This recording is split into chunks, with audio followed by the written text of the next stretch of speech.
Good day, everyone, and welcome to another episode of the Fan Film Podcast. We are on episode 51. That's going to be July 18th, 2009.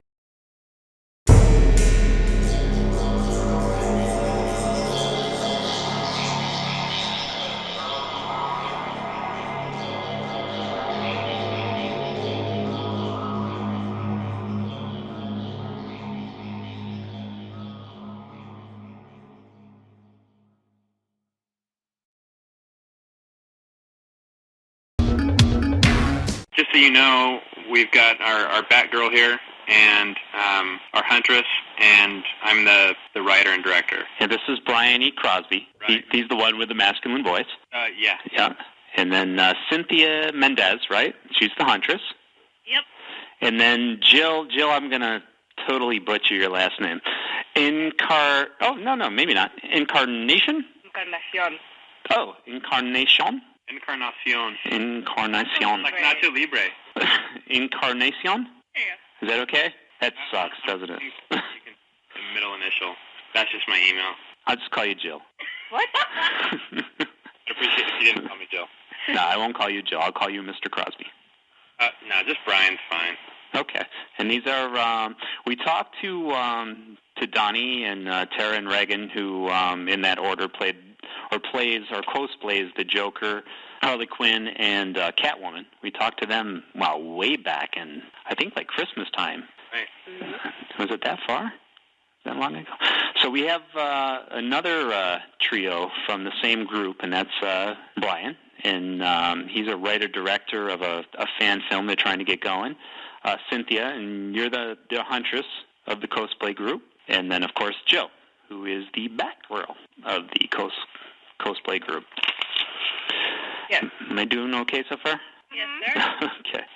So you guys, how did you, I know the original members we spoke with before, how did you guys become a part of this, what's becoming kind of a well-known group among the San Diego and beyond comic scene? I started talking to Tara primarily, she, Harley Quinn, and started talking to her a couple years ago. My day job, I work as a show concept designer for Walt Disney Imagineering, and so theme park design. And I'd always being a big Batman fan, I wanted to get into, try my hand at filmmaking, and would like to do it with Batman. And I had seen Gotham Public Works at Comic-Con and whatnot, and thought they would be a cool group to touch base with and try and do a film. I thought since they had such a great cast of characters just in their costuming and the way they embodied the characters, I thought they would be the perfect group to try and do a fan film with. And so I contacted them, and that was a couple years ago, and we got the ball rolling between the two of us, Harley Quinn and myself, and that's where we went from there. And you actually, you kind of substitute for Batman in the trailer, but you're not actually into the whole cosplay thing. You just kind of threw yourself in there just to be in there, right? Yeah, exactly. We're still we're looking at a couple different candidates right now to take on the Batman role full time. Our previous Batman, we parted ways with for one reason or another, and we're looking to get a full time Batman. You're right, and I did throw myself in there. That was just kind of my own personal fanboy fantasy, getting to play Batman. But you're right, I'm not really big. I'm not really into the cosplay stuff per se. I'm more of a behind-the-scenes kind of. Yeah. I did. It was fun. It was fun to put on the bat suit, and it feels pretty empowering. And I was half tempted to jump in and just be Batman all the time, but I think really it would. My talents are served better being behind the camera and directing these guys and letting them do what they do. So we're looking at we're looking at a couple different guys for Batman right now, and talking about some different ways that we could do the bat suit itself, so that there is a genuinely unique look to Batman that we haven't seen on film before, either in the '60s series or even the current modern films. We're really going to have a completely unique bat suit for our new Batman, which is going to be kind of cool. We're looking at some different silicone skins that we can make this out of, so it could be very interesting. Okay, and he's got to be short. No, not necessarily. I was told your group is really short. Yeah, the group is short, but when you're doing a film, there's you can cheat some. Yeah. Some of the candidates we're looking at are around 6 foot, 6'1". For Batman being a little taller, that's not a big deal. Okay. Cynthia, how'd you get into playing the Huntress? And specifically, I mean, kind of your background and then how you got into, like, the Gotham Public Works. My background, wow. I couldn't find anything on you. I know. What? I couldn't find any information on you. Really? No? That's good. I remained a mystery. Mm-hmm. Does that mean you did find information on... Yeah, I found a little on you and I found a little on Jill. How did that happen? Why is everyone finding me all the time? Well, let's see here. I'm a dancer/choreographer. I just graduated from CalArts with my BFA. So that's kind of my background, is I'm a performer, a stage performer. I guess my fangirl geekdom kind of came out about 4 years ago. I was really researching for a Halloween costume and came across GPW Catwoman. I was like, well, that's cool. So I clicked on the site and, did my research, and I was like, wow, I really could be Talia. Like, that'd be awesome. I really liked her, and started an email conversation with Harley, and they didn't need a Talia, but she wanted me to look into doing Huntress, and so with my research through Huntress and reading in comics and stuff like that, I just kind of realized that I was very much connected to, the Helena character and the Huntress character. So about the time that Brian came on board, he and I actually came to a meeting for the first time together. Yeah, so that's when we first met, was our first meeting, which was pretty cool. So it's nice to have someone around at the same time as me. But, after our first meeting, they just kind of wanted me to do Huntress, and since then I've been suited up 2 years now, going on 3 this year. Were you familiar with the WB TV show, or the attempted TV show there, the Birds of Prey? Yeah, actually, it's a funny story. Living in L.A., you meet a lot of actors, and I was at a club, and ironically, I met Ashley Scott, who played the Huntress. Yeah. I told her about my suit. I actually showed her a picture. She's like, oh, my God, you're awesome. Like, wow, you look great as her, and this and that. So, she's a cool girl, but yes, I am familiar with the storyline. And yeah, she did play a good Huntress, and you look great in the suit, of course. Oh, yes, thanks. Shut up, Brian. Brian laughing in the background. Brian's shaking his head. I'm reacting to the idea that it was a good show. Oh, I liked it. I'm sorry. I'm guilty. It was decent. Guilty pleasures.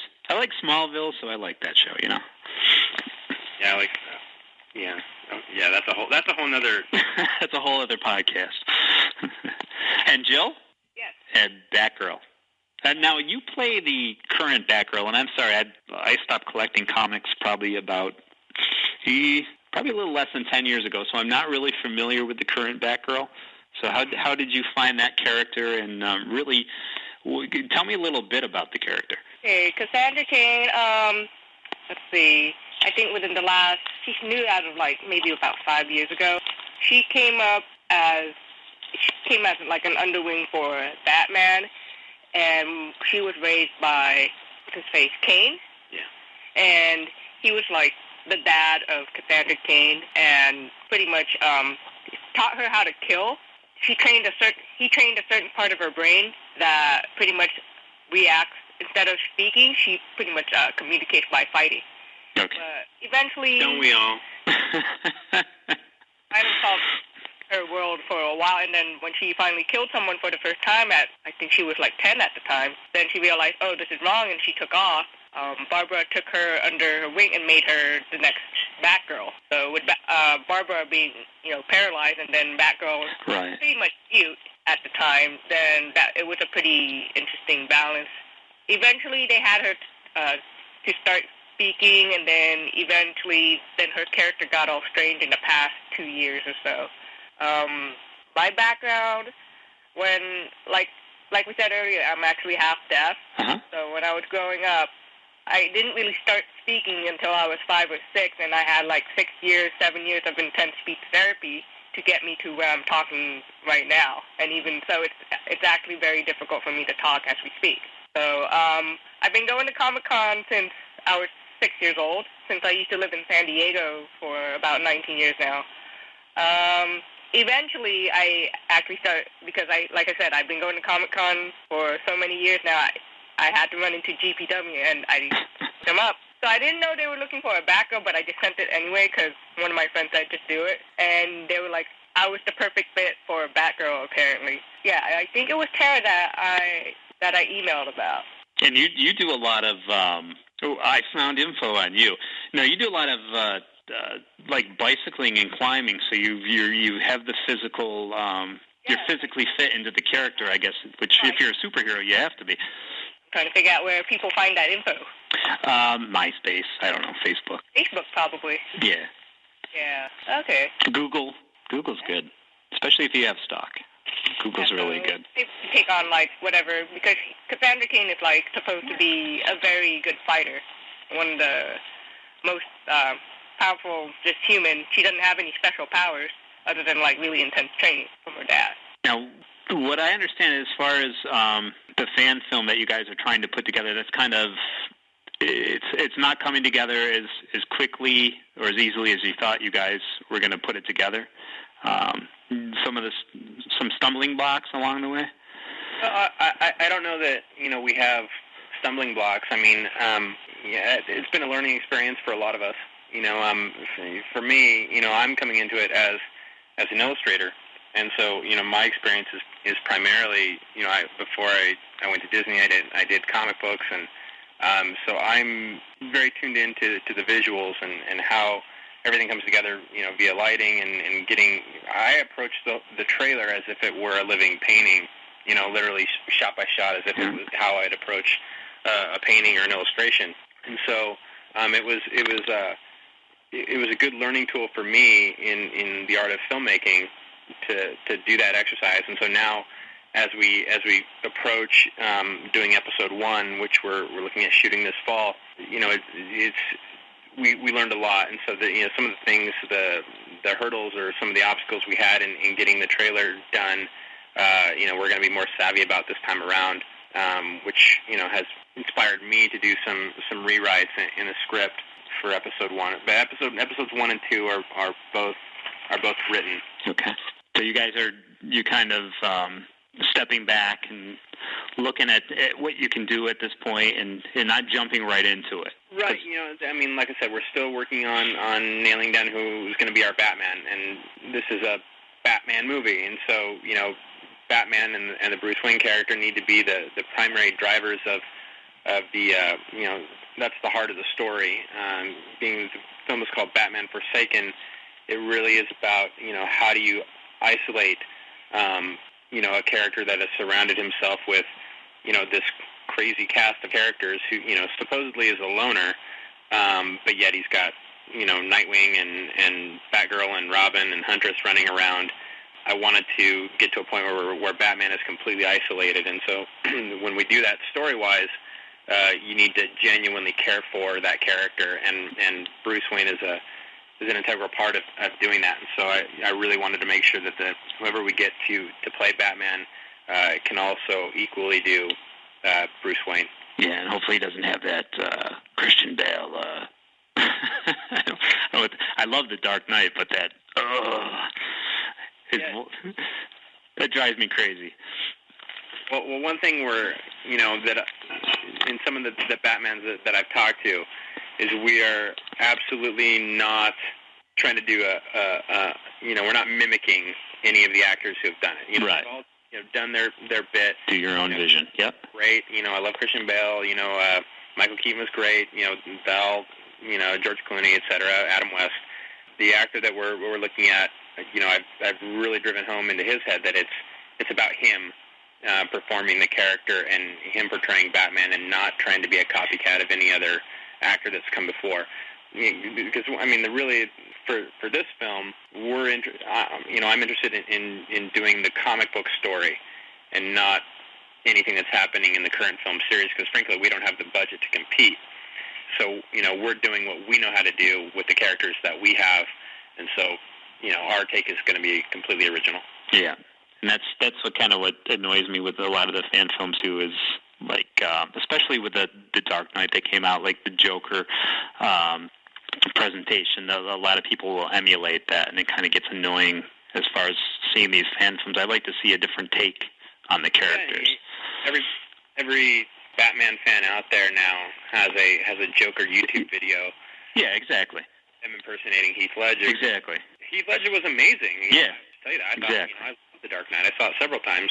But, we don't have Heath Ledger, and I'm not Christopher Nolan, and I don't have, $200 million.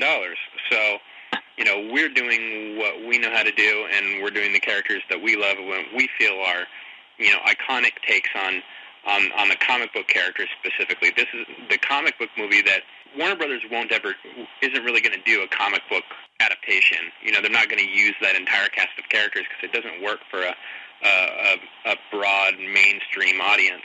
But fan films, as you well know, are for a very specific group of people.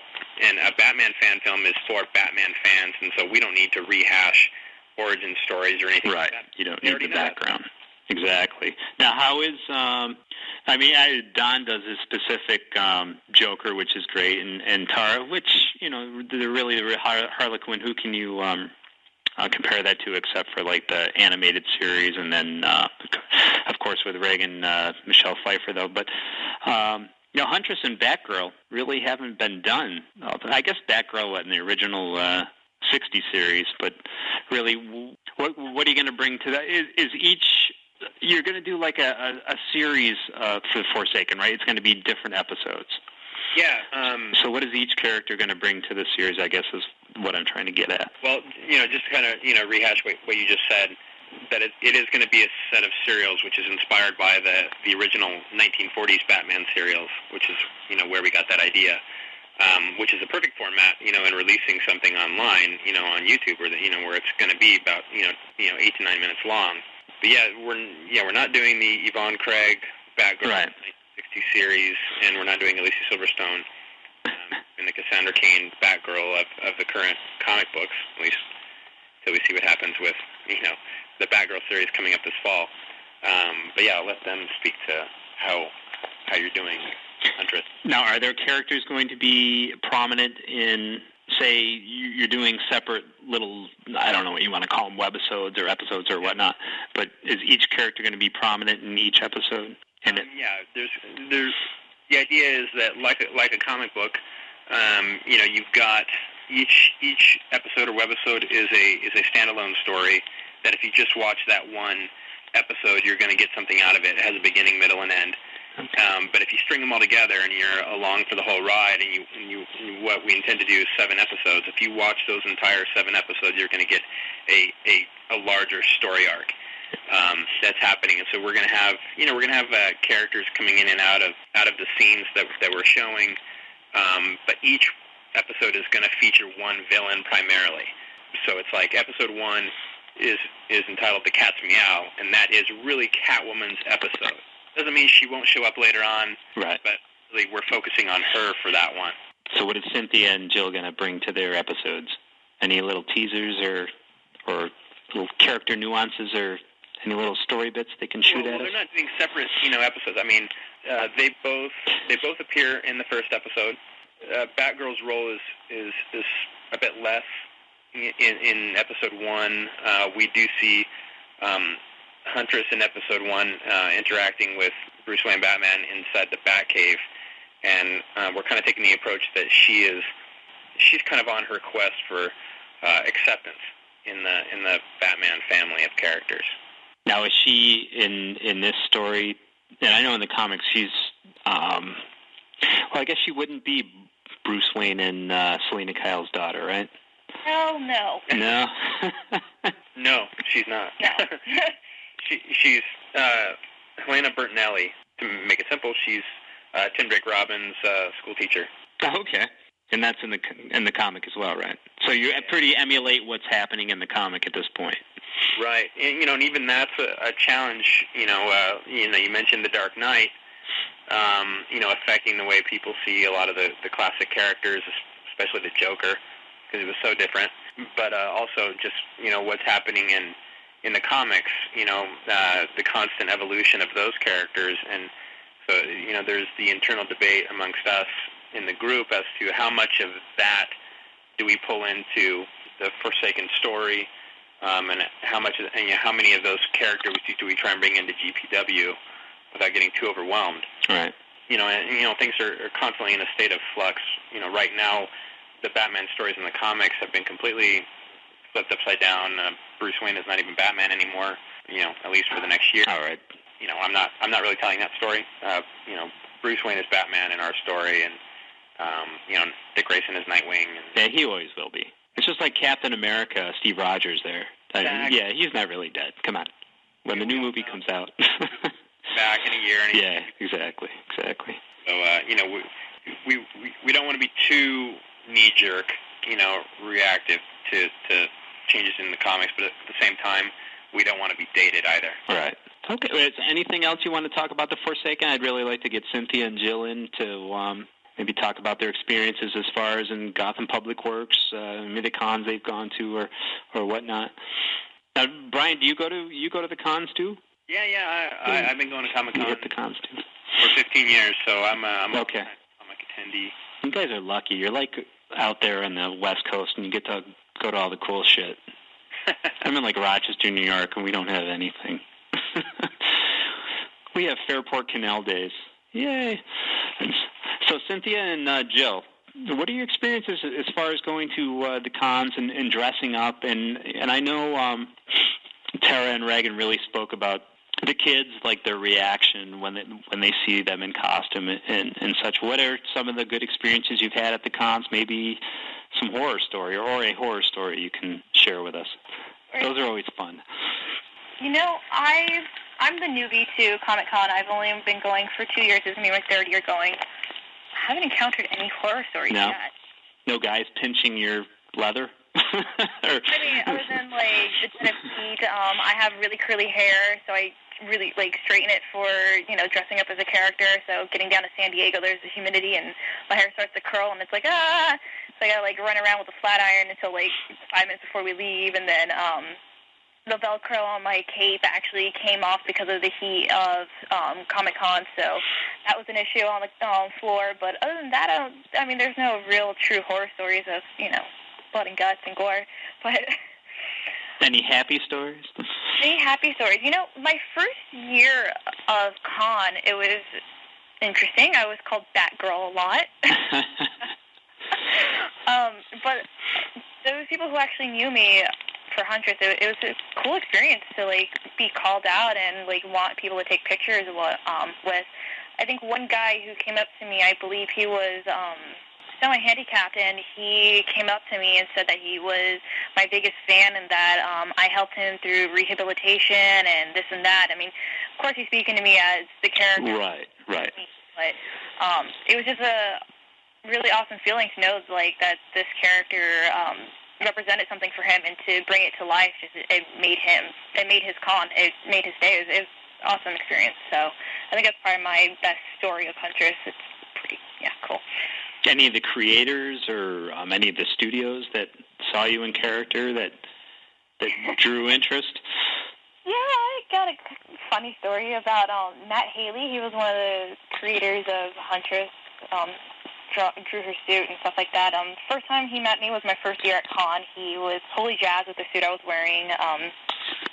It was a full-on latex suit and stuff like that. It was really hard to breathe in, and it hurt a bit. But last year, I came up with a new suit that kind of incorporated his idea of the suit and the newer version of Huntress suit, which shows the shorts and the midriff, though I didn't do the midriff if you see my suit now.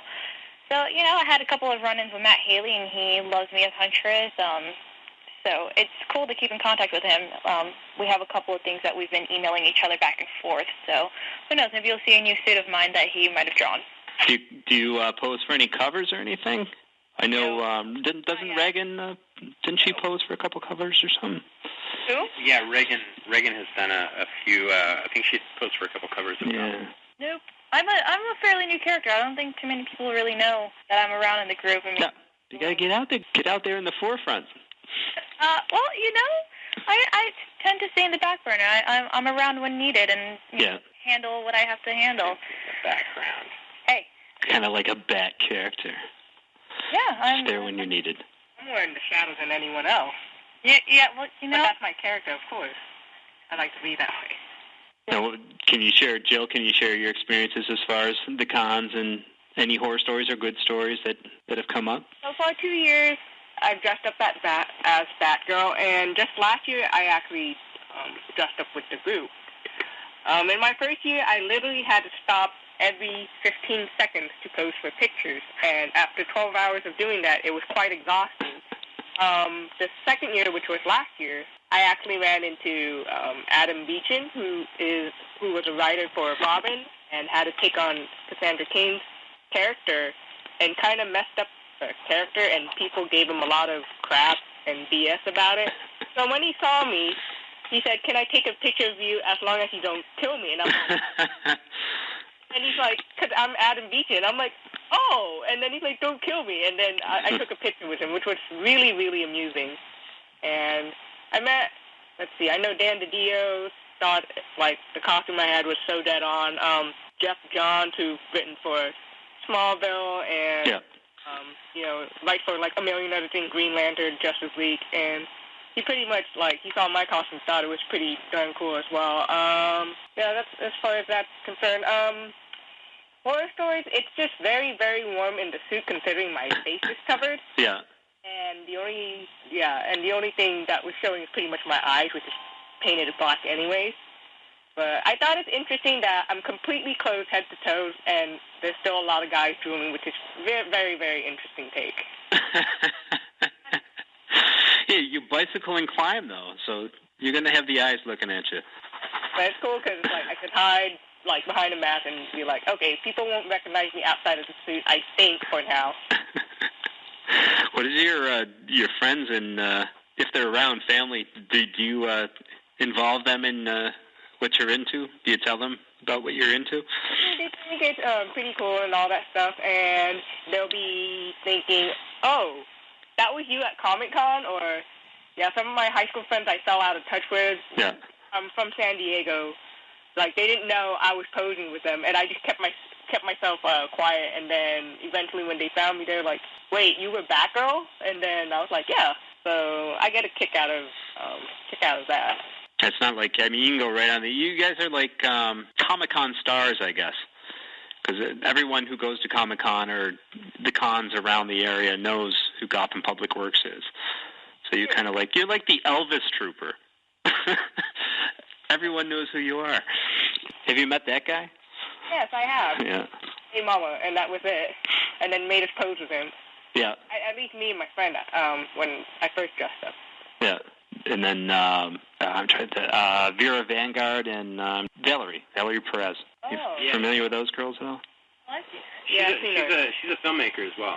Yeah, she makes fan films as well. She did the Tomb Raider, Tears of the Dragon, and I guess I'm not sure if you guys are familiar with Elseworlds, but I guess she's working with them for their next part of Elseworlds. So it's a small little community there, small little world. Yeah, it is a small little world. Yeah. Even people that didn't know us at Comic-Con, they thought we just looked cool and they take pictures of us. Well, that's cool. And then that must make you feel good. Right. I remember Stephen Baldwin had no idea what I was. I just knew I was going to kick his ass later. That's right. A lot of people don't know who Stephen Baldwin is, so don't worry about it. Is there anything else that you needed to ask us? I guess just promote yourself, what you're doing at this point. We have MySpace up. People can find us on Gotham Public Works and MySpace. And we also have our website, GothamPublicWorks.com. Right. Find us. Email us. We're not mean. We'll talk. Yeah, go to the message boards. Yeah, go to the message boards. They're actually pretty active. I'm on there often. Actually, I'm helping out with the MySpace. So if you guys want to talk, I'm there. Yeah. We're all lurking around Gotham Public Works message boards. So how much do you guys really get together? You probably don't really have. You guys have crazy schedules, so you don't really get together. Do you have like picnics and stuff like that, or Christmas parties? Our lives. So we all stay in touch via emails, via phone calls and whatnot. I mean, we were all just talking, like the last time I saw Brian was about a year ago, but he and I stay in contact, and, Jill and I, we stay in contact. We all stay in contact with each other some way or another, but in terms of seeing each other in person, it's not very often because we are so involved with our careers. At the cons. Right. Well, one other thing, if people, I do a podcast as well. Oh, really? Do tell. Josh and Cross Show. Okay. If you go to joshandcross.com, I occasionally give updates on things that are happening not only with my career with Disney, but also some of the stuff that I'm doing with GPW on Batman Forsaken. Now, what do you actually design the rides? Yeah, I'm a theme park designer. What's coming up? Well, I can't say that. No? Oh, come on, man. You should be going work for Six Flags anyways. Aren't they the DC affiliate? Do all their Batman stuff, yeah. Yeah. Hey, if Six Flags was listening, I'd be more than happy to do their Batman stuff. But wait, you know what? I have a thing about that because I live by Six Flags and I totally auditioned to do some of the costumes. I got denied by DC. You got snubbed by them? No. They wanted me to go as Cheetah and Wonder Girl, and I got completely denied by them. Jeez. Wonder Woman, sorry. And yeah, I got completely denied. No, they're lost. Yeah, that's what I said. Because whatever. I can tell you what I did work on the Finding Nemo submarine voyage. I worked on It's a Small World for Hong Kong Disneyland. Oh, okay. I can tell you the stuff that I have done. His stuff is amazing regardless, so. Of course. Just look tuned for his new stuff. Yeah. Up in the just future. Keep your eyes out for it. It'll come up. You'll see it. Yeah, we're going to be updating the Gotham Public Works website soon, and there'll be stuff. Hopefully, we have things permanently in place for Comic-Con. Okay. Yeah, that really hasn't been updated since last year. Yeah. Since Comic-Con last year, I think. In the process of putting stuff together. We do have some new content to show, but we didn't want to rehash the old stuff. We want things to be new. Right. Something fresh. Well, guys, take your time, man, because the good fan films, some take years. Right. I mean, look at that new Lord of the Rings film that came out. Yeah, that took them a long time, and Tomb Raider Ascension, which took them, I guess, a couple years to put together. That's like #1 on Pirate Bay, which is like a torrent site. But like all of a sudden, it's #1. Now we're talking like pirated movies, like Wolverine and stuff. It's above those, so it's really interesting how that's come up. Well, is there anything else that you needed? No, I think we're all set, guys. Wonderful. Thank you very much. Yeah, thank you. Thanks for staying up late. All right, guys. Have a good one. All right, take care.